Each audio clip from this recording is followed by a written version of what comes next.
Hi guys, good afternoon. Nandito ako ngayon sa backyard dito sa bahay.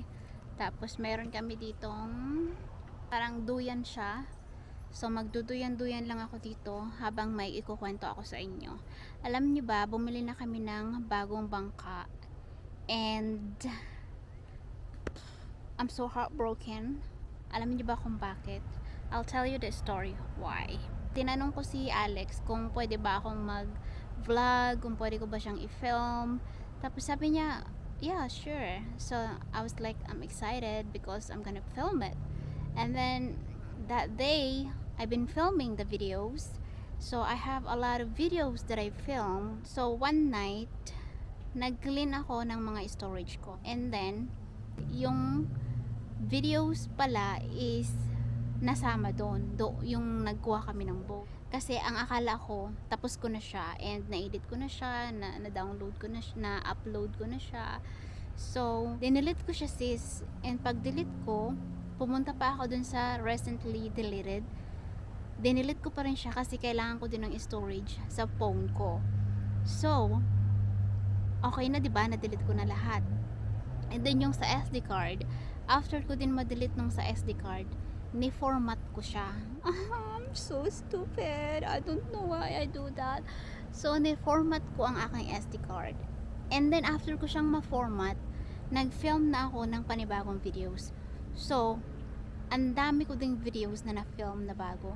So, I was like, oh my gosh, how I'm gonna recover the raw footage? Kasi alam ko, hindi ko na mare-recover yung nasa cellphone ko na footage. Kasi, yung sa Google Photos ko or videos, hindi rin siya naka-backup. Naka-turn off din siya. I don't know why, pero naka-turn off siya. And then, recently deleted. Dinelete ko siya ng permanently deleted. So, hindi ko na siya ma-recover. So, ni-ask ko na, ginugol ko na lahat-lahat. Wala talaga, there is no chance na ma-recover ko yung aking mga videos. It's just super heartbroken. Nakaka-stress na hindi ako nakatulog kagabi. Nakakainis. Kasi ang hirap niya guys, kasi nga ni-edit ko na siya. Okay lang siguro kung hindi ko pa siya na-edit eh. Na-edit ko na siya, nag-isip na ako ng title, tapos nagawa na ako ng thumbnail, lahat-lahat na. Tapos isang pindot nawala lahat. So, yeah, it's just very heartbroken for me. So, now, I'm going to show you the boat. Naayos na siya namin kasi natanggal na namin yung roof. If nakita mo na siya dun sa picture, okay na siya. Malinis na siya ngayon kasi nga tinrabaho na siya ni Alex. And ito kasing si Alex, pag nagtrabaho, super duper quick. Mabilis talaga. And ang binili namin na boat is second hand lang. Kasi ayaw namin bumili ng brand new na boat kasi it's very very expensive and it's very affordable pagka yung news na siya. And magaling naman kasi si Alex mag-fix ng mga stops. I'm gonna show you what it look like of the boat right now. Meron na siyang nilagay dyan ni Alex yung ladder kasi nagwo-work siya. And andito yung likod. Ayan. Ito yung kanto, oh, 'di ba? Ang ginagamit natin sa Pilipinas is bamboo. So ang ginamit nila dito is aluminum. And napinturahan na rin pala yan siya ni Alex. Yan, pininturahan niya na. So very fast man siya mag-work. Sabi ko nga sa kanya, slowly niya magtrabaho eh, para may ginagawa siya everyday. Ito naman yung sa harapan. We're gonna check upstairs.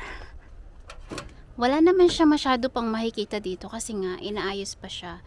So ito yung floor and malinis na siya. Dati meron tong mga yung roof niya is siya before, bamboo, kung nakita nyo sa pictures.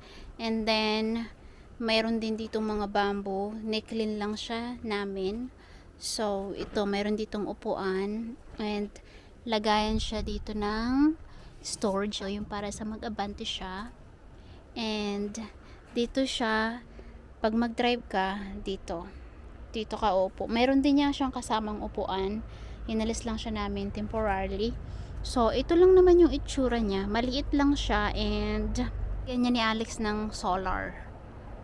para yun ang gagamitin nating kuryente pag abante nitong bangka. So hindi na natin kailangan bumili ng gas and ng diesel. So ganito lang naman yung itsura, very simple. Yeah. And I can't wait to see the result when it's done. Naaalala ko yung videos na ginawa ko, nalulungkot pa rin ako, and ewan ko ba, gustong gusto ko talaga kasi ng mga videos, and oh my gosh, I'm gonna be very careful next time. Bago ko i-delete, i-double check ko na talaga.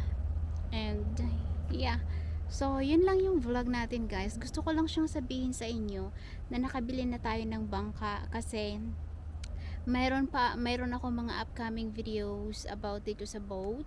So I will keep you updated, and I will show you the result later and the process. So yeah, you will see the result, and then dadalhin siya natin sa water. I'm so excited for that, na gamitin to for fishing and then mag overnight.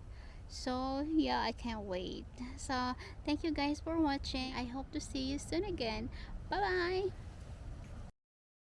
Si Casey, oh, parang buang. Show me your mug.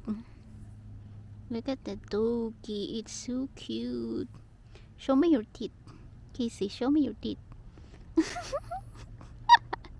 Show your teeth. Don't show your teeth. Okay, good boy. Do you wanna speak? Casey, you wanna speak? Over ka na lang, Dodong. Good boy. Then I roll over the dog. Casey, speak. Casey. Hala, hindi na siya. Casey, speak. I'm gonna give you something if you speak. Pala ka dyan. Ayaw mo magsalita. Speak.